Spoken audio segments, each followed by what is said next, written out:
श्रीमान् शैलयतिराजपदाब्जभृङ्गम् श्रीमतनन्तगुरुशेखरशेषरत्ना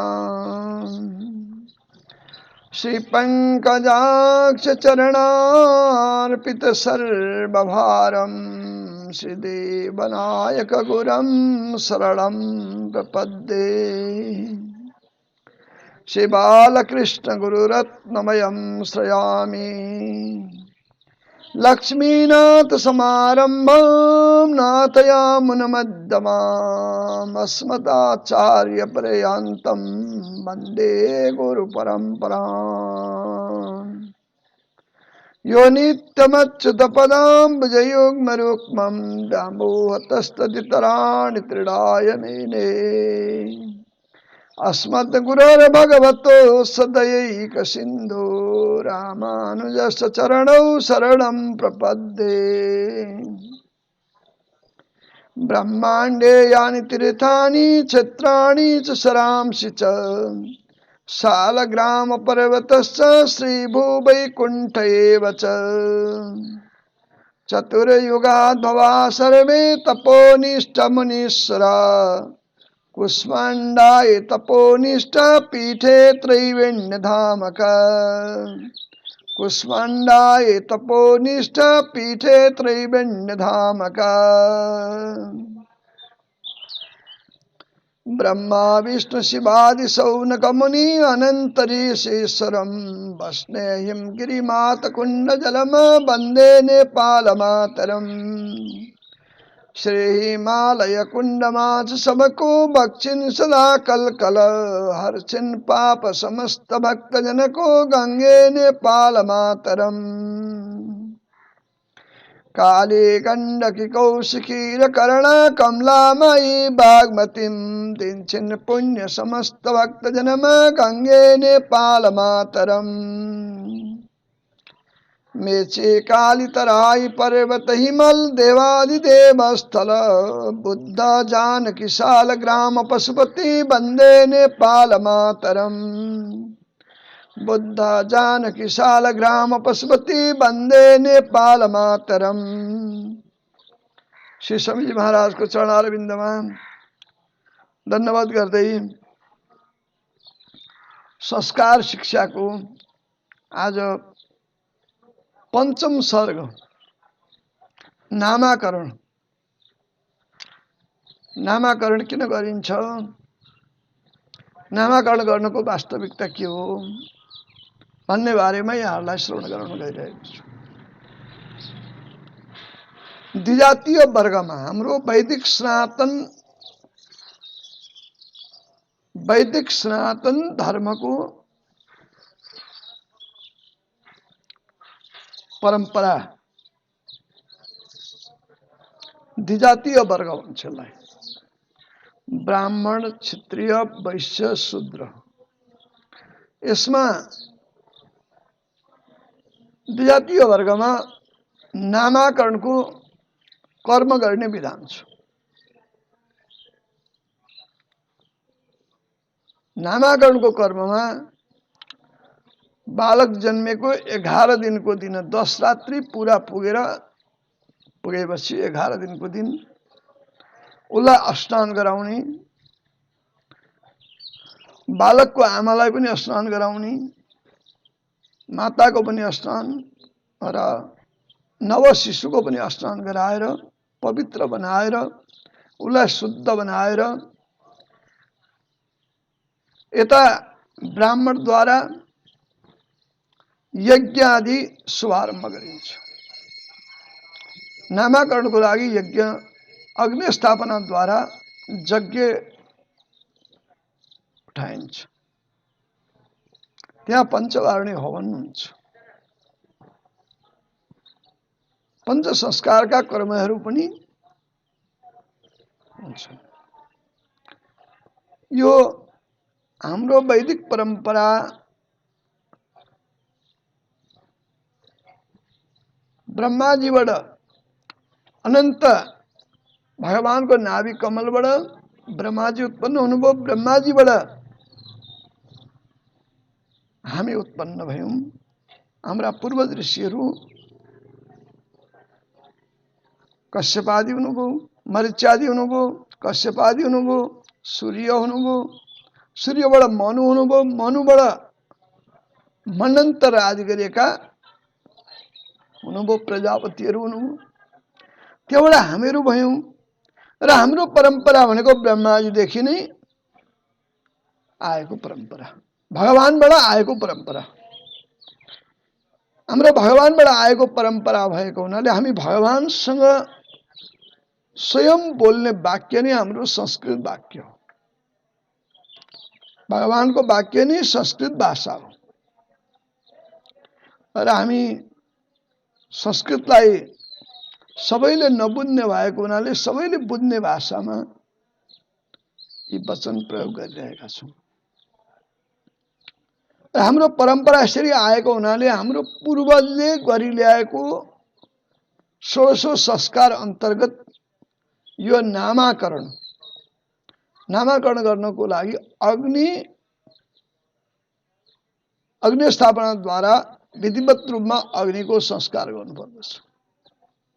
अग्निको संस्कार गरेर त्यहाँ दिक्पाल आदि देवताहरू सम्पूर्णलाई आह्वान गर्नुपर्दछ। यज्ञमा आवश्यक पर्ने देवताहरू सम्पूर्ण देवताहरूलाई त्यहाँ आह्वान गरिन्छ, पितृहरूलाई पनि त्यहाँ आह्वान गरिन्छ अनि उनीहरूलाई हवि भोजन गराइन्छ। हवनद्वारा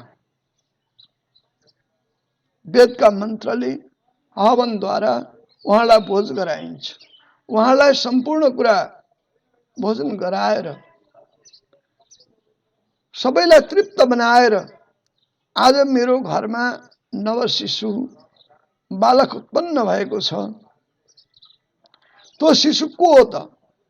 उसको जबसम्म नामाकरण हुँदैन उसको कुनै थर गोत्र प्रवर केही हुँदैन। जन्मना जायते शूद्र संस्कारादिज उच्चते।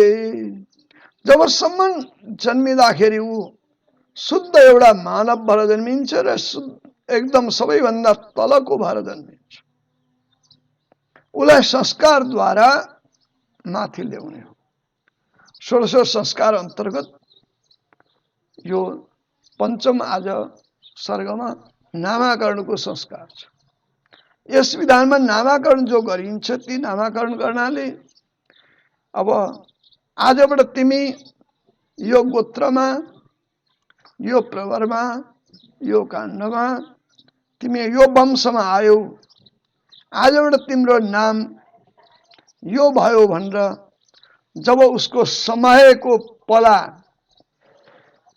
त्यस दिन कुन तिथि छ, कुन बार छ, कुन नक्षत्र छ, जन्मिँदाखेरि कतिखेर जन्मेको हो, कुन प्रहरमा जन्मेको हो, कुन लग्न उसले भेट्टाएको छ, कुन उसले राशि भेट्टाएको छ, कुन नक्षत्र भेट्टाएको छ, नक्षत्रको कुन पाउ भेटेको छ र कस्तो ग्रहमा ऊ जन्मेको छ, उसका ती सारा हेरेर ऊ जन्मेको शुभ मुहूर्तको लग्न जुराएर नाम जुराएर उसको नामाकरण गरिन्छ। आज उसलाई सुनाइन्छ 11 दिनको दिन उसलाई पवित्र बनाएर सुनाइन्छ, बाबु तिमी यो गोत्रमा, यो वंशमा, यो काण्डमा तिमी आएर आज जन्मियौ, तिम्रो नाम आजबाट यो रह्यो भनेर उसलाई नाम श्रवण गराइन्छ। उसलाई नाम श्रवण गराएर उसलाई संस्कारिन्छ। जब उसका चाहिँ पंच संस्कारका कर्महरू उसलाई हुन्छन्। त्यहाँ पंच प्रकृतिले चलाएको हाम्रो शरीर छ। यो विश्व ब्रह्माण्ड पंच प्रकृतिमा अडिएको छ। पंच तत्त्वले सारा जगत व्याप्त छ र चराचर जगतलाई चलाएको छ र भगवान पनि तिनी 5 वटा स्वरूपमा अदृश्य भएर ती पाँचवटालाई चलायमान गराउने पनि उनी परमात्मा नारायणको शक्ति हो। र यो पञ्च तत्त्वले पञ्च प्रकृतिले चलेको भएको हुनाले पञ्च संस्कारको कर्म हामीले गर्नुपर्छ। यी कर्महरू जहाँसम्म हुँदैनन् त्यहाँसम्म संस्कारिएको हुँदैन। मानव जन्मेर संस्कार भएन भने, ऊ संस्कारहीन भयो भने उसले भगवानसँगको परमार्थीय मार्गमा उच्च कोटिमा उच्च कुलमा उसलाई आउन गाह्रो पर्छ। त्यसले गर्दा यो संस्कार हो। हाम्रा पूर्वज ऋषिमुनिले आचार्यले जुन दिनुभएको संस्कारको परम्परा छ, त्यो संस्कारको परम्परा अन्तर्गत हामीले यी कार्यहरू अनिवार्य गर्नुपर्दछ। र यो कार्य अनिवार्यता ब्राह्मण, क्षत्रिय, वैश्य, शूद्रसम्म अनिवार्य छ। त्योभन्दा अन्य जातिहरूमा, अन्य वर्गहरूमा अनिवार्य छैन। त्यहाँ अग्नि संस्कार हुँदैन।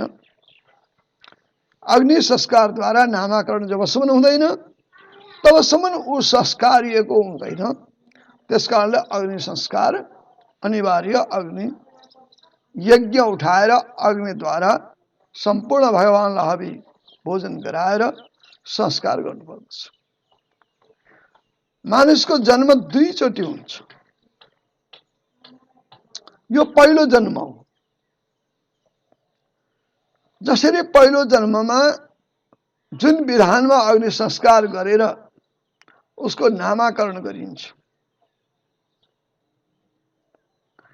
दोस्रो जन्म हुने उसले गुरुबाट आचार्यको सन्निधिमा पुगेर आचार्यद्वारा उसले आफ्नो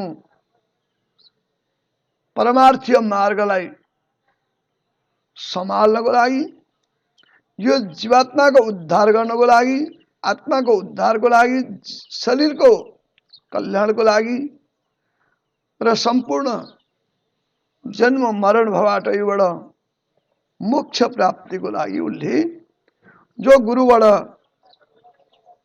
जन्मिन्छ, आचार्य सन्निधिमा गएर आचार्यको सन्निधिबाट गुरुबाट ऊ जन्म लिन्छ। त्यो जन्म दोस्रो जन्म हो। त्यहाँ पनि यति नै विधान गर्नुपर्छ दोस्रो जन्ममा पनि। किन? संस्कारयुक्त जन्म हुन्छ। संस्कारयुक्त जन्म हुने भएको हुनाले ऊ चाहिँ संस्कारयुक्त जन्म भएर भगवानको शरणागति मार्गमा भगवानको शरणमा जाने भएको हुनाले त्यहाँ पनि यसै गरी जन्म संस्कार गर्नुपर्दछ। र आज जुन 11 दिनको जन्म संस्कार छ, यो जन्म संस्कार अत्यन्त महत्त्वपूर्ण रहेको छ, जसमा उसको लागि एउटा अनजान बालक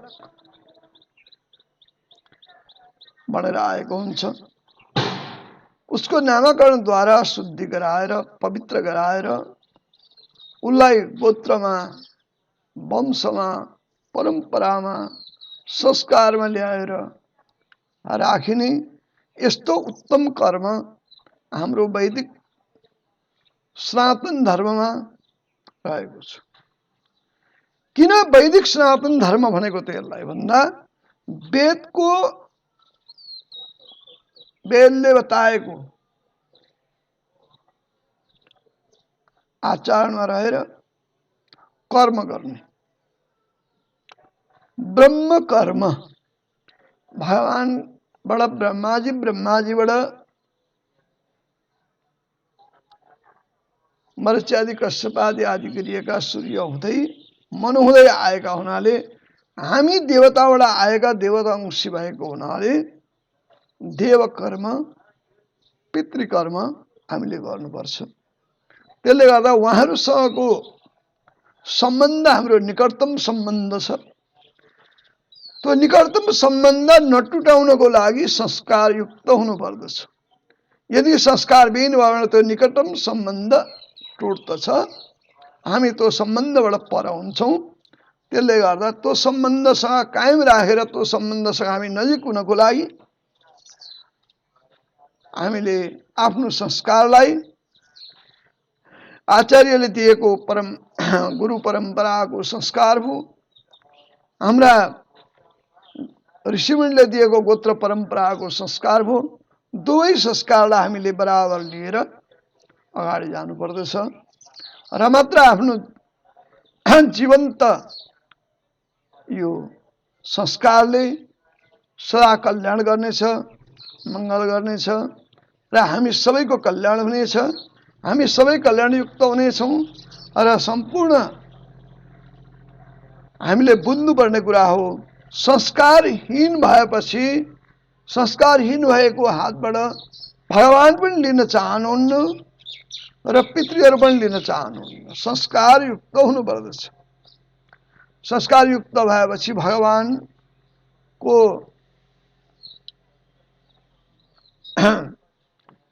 निकटतम हुनुहुन्छ, भगवानको निकटतम हुन्छ, भगवान प्रसन्न हुनुहुन्छ। संस्कारयुक्तबाट दिएको उहाँले ग्रहण गर्नुहुन्छ, संस्कारयुक्तसँग उहाँको सत्सङ्ग हुन्छ। त्यो सत्सङ्ग नै यो ब्रह्म कर्मद्वारा नै वैदिक सनातन धर्ममा जुन बताइएको संस्कार छ, यो संस्कारको बारेमा आज 5औं सर्गमा नामाकरणको बारेमा मैले यहाँलाई श्रवण गराएँ। जहाँ जहाँबाट सुनिरहनुभएका मेरा श्रद्धालु भक्तजनमा म हार्दिक नमस्कार गर्न चाहन्छु र संस्कारयुक्त भएर रहनु पर्दछ भन्ने कुरा सम्पूर्णमा बोध होस् भन्ने कुरा म बोध गराउन चाहन्छु। र हामी संस्कारहीन भयौँ भने हामी आफू नै आफ्नो कर्म नै हीन हुन्छ, हाम्रो कर्मबाट हामी पछि हट्नेछौँ। त्यसले गर्दा संस्कारयुक्त भएर जानुपर्छ भन्ने हाम्रो वैदिक परम्परा अनुसारको यो परम्परागत आएका कर्महरूलाई सबैमा यथावत जानकारी होस्, सम्पूर्णमा यो ज्ञान होस् भनेर यहाँलाई मैले आज 5औं सर्गको बारेमा थोरै सम्बन्ध गराएँ, श्रवण गराएँ। यसैमा आज म हरि ओम तत्सत यहीँ बिदा दिन्छु। जय श्रीमन्नारायण।